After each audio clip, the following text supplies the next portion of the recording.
So a lot of people they have recency bias when they think of inflation. Almost everybody thinks about the 1970s. Um, basically it's like, okay, how do you get inflation down? You become Paul Volcker and you raise interest rates, and that's kind of the axiom that people operate with inflation.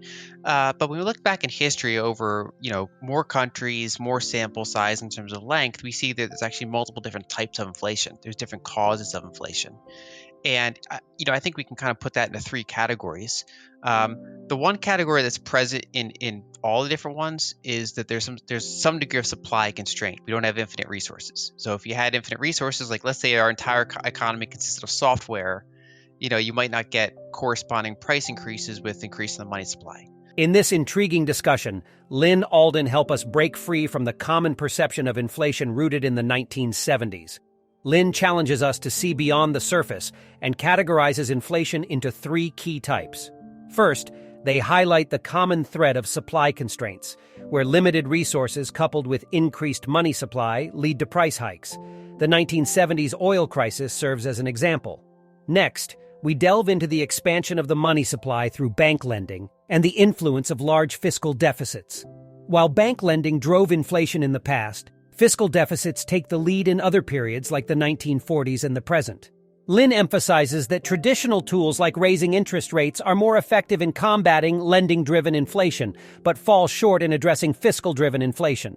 Governments' rate insensitivity and continued spending pose challenges. As we navigate the intricate landscape of inflation, Lyn highlights the significance of fiscal actions during the pandemic and raises concerns about the sustainability of the current system. Prepare to be captivated by Lyn's insights and stay till the end as Lyn exposes the government of its wrongdoings that will leave you hungry for more. Let's dive into the rest of the video.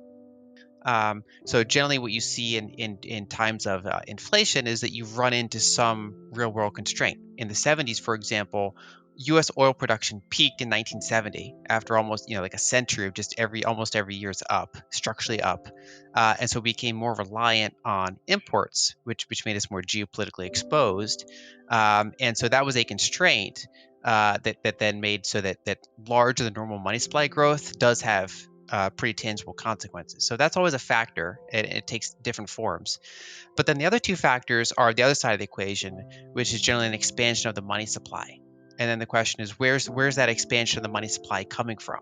And there's really two main ways that money supply in the modern economy happens. And the one that most people think of is bank lending. So as velocity increases, as loan creation increases, we get more and more IOUs, basically deposits, chasing a similar amount of goods and services, and so you get inflation. That was in the 1970s. That was the primary driver of money supply growth, loan creation, because you had the baby boomer generation, which was born starting in the late 40s, early 50s. They were turning 25, 30 throughout the 70s and then into the 80s, where they were entering their home buying years, which is when people start making use of credit. So due to demographics reason, we had higher than normal rates of loan creation, so fast money supply growth, and then you added on. I mean, you had significant fiscal deficits. They weren't huge, but they were there. And then you also had the oil problem, so you had a big toxic recipe for inflation. Whereas you look in other periods, the other driver of money supply growth ends up dominating, which is fiscal deficit. So if you have large fiscal deficits, especially if they're monetized by the central bank, then it doesn't really matter if banks are lending or not. Money's just being handed out. It could be handed out in stimulus checks. It could be handed out in soldier salaries. It could be handed out in, stimulus to build new manufacturing plants. Whatever the case may be, it's going out into the economy. And it's being created from new reserve creation. And so when you get those large fiscal deficits, it's a similar end result as money creation, except the causes are different.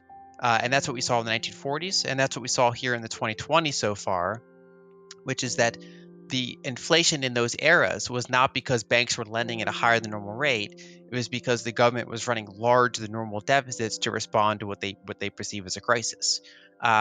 And so the challenge there is that the tool of raising rates is primarily effective at trying to slow bank lending. It makes it less attractive for people to borrow money, and therefore can potentially suppress that excessive rate of money growth.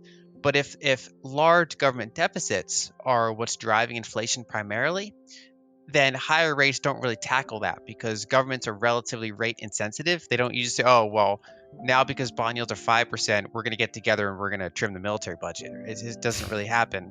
And so in practice, you have a rate insensitive source of money creation. And the best that higher rates can do is offset that. So you could suppress the private sector enough that you get inflation down temporarily, but you're not actually addressing the core problem. It's like, it's like one kid ate too much, so the other kid, you have to give them half the food so that your average food per child is the same, right? It doesn't really, you're not actually addressing the problem, which is the one kid ate the other kid's food.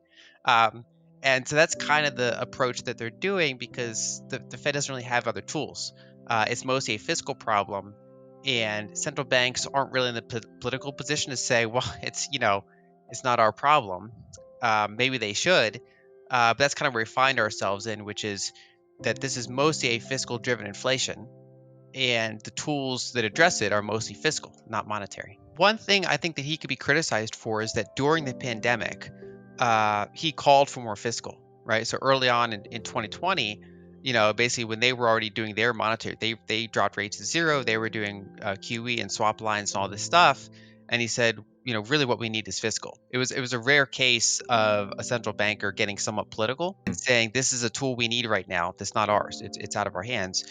Whereas you're not seeing similar directness now, where he says what we need is less fiscal. Right, he's basically saying that he'll dance around it and say, yes, the fiscal situation is unstable, but that's not our purview. Like, he's not actually calling for anything, and he could call for less fiscal. And the challenge, and a lot of us in this space, like the digital asset space, and also in adjacent spaces like the gold space.